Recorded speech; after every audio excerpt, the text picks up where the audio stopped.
조용구의 트렌드 하디쇼 시작하겠습니다. 덥고 습한 날씨 때문에 짜증 지수가 높아지면서 스트레스 받는 분들 많을 겁니다. 오늘 시원한 소식으로 여러분의 스트레스를 날려드리겠습니다. 지금부터 조용구의 트렌드 하디쇼 출발하겠습니다.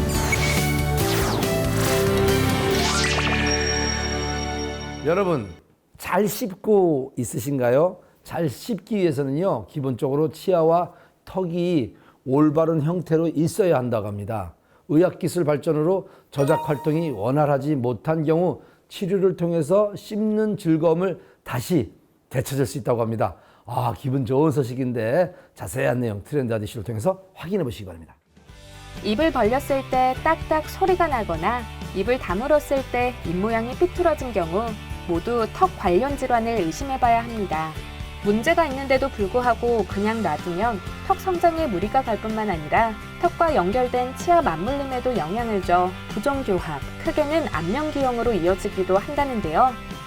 턱에 대한 질병은 흔히 얘기하는 우리가 턱관절 장애도 있고, 턱에도 나쁜 병들이 많이 생겨요. 종양이라든지 심지어는 이제 암이 생기기도 하고요.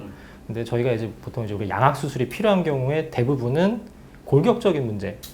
그러니까 턱이 앞으로 자라나서 우리가 이제 주걱턱이 되거나, 또는 턱이 좀 성장을 덜해서 무턱이 되거나, 또는 턱이 한쪽만 과성장을 하거나 저성장을 해서 턱이 틀어지는 안면 비대칭. 그래서 양악 수술이 필요한 경우는 대부분의 경우에서는 그런 턱뼈 성장의 이상으로 인한 이제 부정교합인 경우에서 이제 양악 수술이 좀 필요하고요. 위아래 치아가 잘 안 물리는 교합 이상으로 음식을 끊거나 씹는 데 힘겨운 턱 장애. 음식물을 잘 못 씹다 보니 만성 소화불량은 물론이고 부정확한 발음, 두통 등을 유발하기도 한답니다. 이러한 문제를 해결하기 위해 양악 수술은 많은 분들이 외모 개선을 위한 미용 수술로 알고 있지만 사실은 치료적인 부분이 크다고요. 미세한 부정교합의 경우에서는 치아 교정만으로도 개선이 가능해요. 근데 부정교합이 심하게, 공격적으로 심하게 성장이 된 경우에서는 그때는 이제 교정만으로 해결이 불가능하고 턱뼈의 위치를 옮기는 수술. 그래서 그게 정확하게는 악교정 수술입니다. 흔히 턱 교정 수술이라고 얘기를 하는데, 흔히 대중들에게는 양악 수술이라는 걸로 잘 알려져 있죠. 그래서 심한 부정교합에서는 양악 수술이 필요합니다. 양악 수술이 결정되면 각종 신경이나 혈관들이 많은 턱뼈를 절골해야 하는 만큼 3D나 CT로 턱뼈의 상태와 신경선의 위치를 정확히 파악한다는데요. 최근에는 이제 이런 3차원 CT를 이제 통해서 뼈의 어떤 내부 상황이라든지, 그리고 기도에 대한 넓이라든지 이런 것들을 다 확인을 해가지고 수술을 하는데 무리가 있는지 없는지 진단하는 것이 굉장히 중요하고요. 그리고 3차원으로 연조직, 피부에 대한 부분을 이제 스캔을 해가지고 이런 연조직에 대한 부분을 이렇게 평가를 하게 됩니다. 그래서 어쨌든 수직적인 그런 길이라든지 좌우 볼륨의 차이라든지 이런 부분들을 진단을 해서 뼈가 이동을 했을 때 나올 수 있는 이제 얼굴에 대한 부분까지도 저희가 정확하게 예측을 해서 수술을 진행하고 있습니다. 3차원 모델상에서 가상수술을 시행하여 그에 맞는 장치물을 미리 만들어 놓고 거기에 맞추어서 수술을 진행하는데요.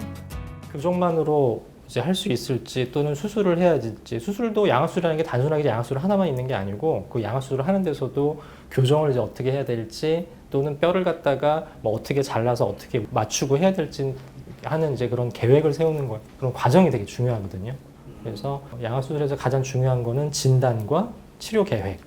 이게 이제 기본이 돼야 되고요. 그 다음에 이제 다음으로 중요한 건 당연히 이제 수술에 대한 그런 스킬, 그런 것들이 중요하고, 후에는 이제 환자의 이제 관리라든지 그런 것들이 중요하다고 생각하시면 되겠습니다. 수술 직후 안면 부종과 개구 제한 고정으로 불편할 수 있지만 회복 시스템을 통해 부종은 약 2일, 개구 제한 고정기는 약 2주 정도면 제거돼 빠른 회복을 기대할 수 있다고 합니다. 저희 병원은 이제 거의 매일같이 자주 수술이 있는 병원이기 때문에 당연히 이제 마취과 원장님이 상주를 하고 계시고, 다른 수술 마취하는 게 아니고 오로지 양악 수술만 마취를 하고 계시기 때문에 그만큼 좀 더 전문적으로 안전하게 마취를 받으실 수 있고요. 그리고 이게 마취만 하고 끝이 아니고 양악 수술을 하게 되면 처음에 이제 입안이 굉장히 붓고 코안도 붓고 그러기 때문에 수술 후에 기도 관리, 숨 쉬는 관리가 굉장히 중요하거든요. 그런 부분들도 다 저희 마취과 원장님이 관리를 다 해주십니다. 많은 분들이 신경 손상, 출혈 등의 부작용과 후유증으로 양악수술을 두려워하는데요. 하지만 치료를 위한 수술인 만큼 전문의의 협진 시스템, 응급 상황에 대비한 안전 시스템 등이 갖춰진지 확인하시고 꼼꼼한 상담과 검사를 진행하시면 좋을 것 같습니다. 이제 양악수술하고 흔하게 발생하는 부작용은 이 입술 주변에 감각이 좀 무뎌지는 거예요. 그 이제 무뎌지는 부작용이 생기는 이유는 이 얼굴을 움직이는 운동신경은 피부 표면에서 지나가요. 근데 저희가 피부 표면을 건드리진 않아요. 양악술은 다 입안으로 진행을 하기 때문에. 근데 이 주변의 감각을 담당하는 감각신경은 뼈 속에서 나옵니다. 그렇긴데 그 뼈를 저희가 수술을 하기 때문에 당연히 그 신경을 이제 안 건드릴 수가 없어요. 건드릴 수밖에 없는 수술이고, 그러다 보니까 수술하고 처음에는 좀 입 주변의 감각이 무뎌지는 경우가 대부분이에요. 정말 수술하고 처음에는 막 침 흘려도 모르고, 이건 이제 정상적인 과정이고, 이게 시간이 지나면서 점차 회복이 됩니다. 회복이 돼서 이제 어느 선을 넘으면 생활하는데 불편할 정도는 아니에요. 그런데 일부 환자에서는 이 감각이 100% 수술 전이랑 똑같지는 않을 수 있어요. 요거는 이제 양악수술하고 흔한 부작용이기 때문에 알고 가셔야 되고요. 그리고 이제 그 외적으로는 뭐 염증이라든지 이런 것들은 생길 수 있는데, 그거는 이제 염증 생기면 좀 붓고 아프고 뭐 약 먹어야 되고 불편할 수는 있지만 치료를 이제 하면 되는 부작용이기 때문에 그런 것들은 너무 걱정 안 하셔도 되고요. 그 외에는 이제 정말 흔치 않은 그런 부작용이라서 나머지는 너무 크게 걱정 안 하셔도 될 것 같아요. 씹는 즐거움과 삶에 대한 자신감까지 동시에 찾을 수 있는 양악수술. 꼼꼼한 상담과 체계적인 검사부터 시작하시면 좋을 것 같습니다.